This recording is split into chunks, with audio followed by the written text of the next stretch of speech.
meal you are cooking stops being a chore and becomes an offering. The walk you take stops being exercise and becomes a pilgrimage. The person sitting across from you stops being a burden or an obligation and becomes a vessel carrying something sacred inside them, whether they know it or not. When you start seeing God in everything, the ordinary becomes extraordinary. Not because anything changed, because you changed the way you look. My grandmother used to say, boredom is proof that a person has stopped looking for God, because God is in everything. And a person who is looking for God in everything can never run out of things to be amazed by. The way the light changes in the afternoon, the way a tree stands in the wind without breaking, the way a child laughs without any self-consciousness at all, the way bread rises, the way a fire knows exactly how to burn without being taught. All of it is God making things right in front of you, all day, every day. And most people walk past it because they were taught to look for God in one building on one day of the week, and the rest of the week they are blind. My grandmother was never blind. She saw God in everything because she was looking. Mahila, so tomorrow we start the celebration of Travis Kelce and Taylor Swift and their marriage. Hopefully everything works out. I mean, I got a little mad at her when I was at Waffle House, but she does a great job. I mean, um, she's really helped me, and even all of her earlier material was really spot on, exactly what I was going through in my life at the time. And her music is kind of a story of my life, really. Mixed in with some of her own opinions and some of the opinions of the girls in my life. So, yeah, it's emotional, and it's also like she has very good insight. She studies, she's like Mel Gibson and Kerry Washington. Like they studied, they were in the hot box. So when you're at this point, don't get mad at the black girl, the black woman. There's two of them at McDonald's. Don't get mad at either one of them. And then make sure you have Tostitos salsa to finish off the night, and you're home free. So just keep going. It's okay. For God in everything.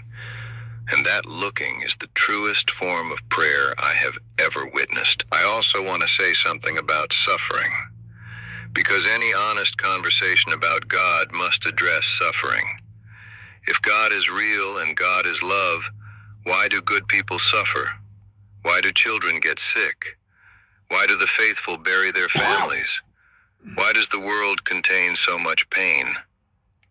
I do not have a complete answer to that question. Any person who claims to have a complete answer is either lying or has not suffered enough yet. But I will tell you what I have observed. Every person I have known who went through deep suffering and came out the other side, every single one of them said the same thing. They said the suffering changed them, not destroyed them, changed them, made them deeper, more compassionate, more present, more grateful for small things, more capable of love. As if the suffering carved a space inside them that could hold more than it held before. I have to kind of disagree with him there. This is one of the only things I disagree with the elder Native American on. When you suffer, I believe, yes, you can look at the small things and be in more of a pattern, or if someone were to observe your routine, they would see that you care more about the small things and love the small things. But sometimes there is not a big difference of, okay, I'm going to live my life by this fear I overcame. It's more like, or or this obstacle that I overcame. It's more like a suppression, or not like it's gonna happen again, but more like I'm gonna use this as part of my story, but it's not gonna be all that I am.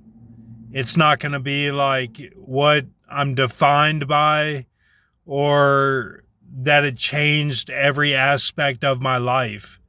Like, you have to move forward, and I don't think that your story has to be what you suffered or how you're so much stronger. I mean, to remain humble is what it is. I don't think that he really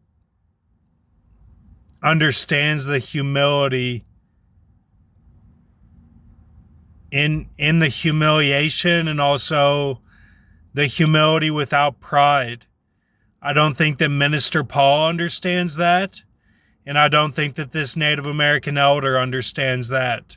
To be a humble, to be completely humble, without ego, and to still be brazen walls, whatever you're called as a watchman as.